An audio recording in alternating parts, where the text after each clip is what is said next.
বল হাতে আরো একবার ভেলকি দেখালো নাহিদ রানা, শরীফুল ইসলামের সতীর্থরা। কোয়েটার গ্ল্যাডিয়েটর্সের বিপক্ষে দুর্দান্ত করেন সুফিয়ান মুকিম, ইফতেখার আহমেদরা। যার তোপে পড়ে মাঝারি পুঁজিতে আটকে যায় প্রতিপক্ষ ব্যাটিং ইউনিট। জবাব দিতে নেমে পেশোয়ার জালমিও ছিল বেশ চাপে। কোয়েটার বোলারদের নিয়ন্ত্রিত বোলিংয়ে জমে ওঠে ম্যাচ। সেখান থেকে ম্যাচের ফলাফল এবং সব ঘটনা এক করে বিস্তারিত এই রিপোর্টে।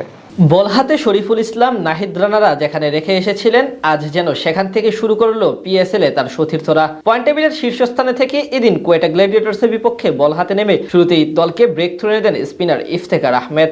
অভিজ্ঞ এই স্পিনারের বলে বড় শট খেলতে গিয়ে মোহাম্মদ হারিসের হাতে ক্যাচ দিয়ে বিদায় নেন 4 রান করা আহসান আলী। সেই ধাক্কা সামলে কুয়েটার হাল ধরেন রয়্যালি রুশো এবং সৌদ শাকিল। দ্বিতীয় ওভারে মোহাম্মদ বাসিতকে টানা 3 বলে 3 বাউন্ডারি হাঁকান রুশো। খানিক পরে মিচেল ব্রেসওয়েলের উপর চড়াও হন সৌদ শাকিল। সে ওভারে আসে 14 রান।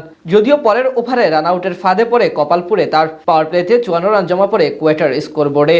অষ্টম ওভারে পেশোয়ার জালমিকে ব্রেক থ্রু এনে দেন সুফিয়ান মুকিম। তার ফুলার লেন্থের ডেলিভারি সামনে বেড়ে লেগ সাইডে খেলতে গিয়ে বোল্ড হন 18 বলে 26 রান করা প্রোটিয়া ব্যাটার রয়্যালি রুশো। টুর্নামেন্টের শুরুতে টপ অর্ডারে নেমে বেশ ভালোই পারফরমেন্স করেছিলেন শ্যামল হোসাইন, কিন্তু সেখান থেকে মিডল অর্ডারে শিফট হতে খোলসবন্দি হয়ে যান এই তরুণ। আজ করেন কেবল 12 রান।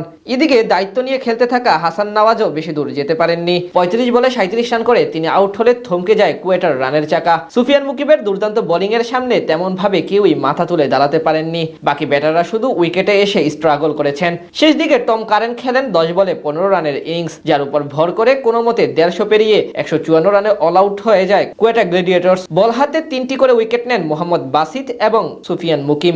জবাব দিতে নেমে অবশ্য বরাবরের মতো আজকেও দারুণ করেন পেশোয়ার জালমির 2 ওপেনার বাবর আজম এবং মোহাম্মদ হারিস। ইনিংসের প্রথম ওভারে টানা 2 বলে 2 বাউন্ডারি হাঁকিয়ে জাহানদাদ খানকে স্বাগত জানান হারিস। পরের ওভারে টম কারেনের উপর চড়াও হন বাবর আজম। সে ওভারে টানা 3 বলে 3-4 হাঁকান এই ব্যাটার। এভাবেই একের পর এক বাউন্ডারি হাঁকাতে থাকেন তারা। কোয়েটার বোলাররা মাঝারি পুঁজি নিয়ে রীতিমতো দিশেহারা হয়ে পড়ে। ষষ্ঠ ওভারে আলজারি জোসেফকে পুল শট করে প্রথম ছক্কা হাঁকান হারিস। পাওয়ার প্লেতে কোনো উইকেট না হারিয়ে 59 রান তুলে পেশোয়ার জালমি। এতেই তাদের কাজ অনেকখানি সহজ হয়ে যায়। এরপর কিছুটা ধীরে সুস্থে খেলতে থাকে এই জুটি। মাঝের 2 ওভারে কোনো বাউন্ডারি হাঁকাতে পারেননি তারা।